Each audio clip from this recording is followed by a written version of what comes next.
Welcome back to our channel. In this tutorial, we will guide you through the process of disabling file editing permission in Chrome on your PC. By following these steps, you can prevent websites from making changes to your files or folders, ensuring your data remains secure. Let's get started. Step 1. Open Chrome. Launch the Chrome browser on your PC. Step 2. At the top right corner, click on the More button. It is represented by 3 vertical dots.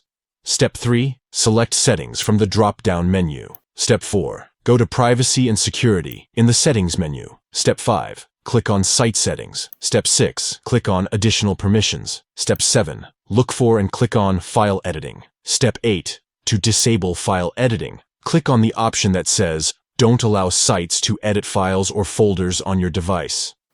By following these simple steps, you can effectively disable file editing permission in Chrome on your PC.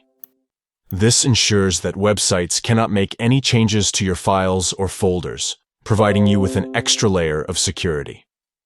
We hope you found this tutorial helpful.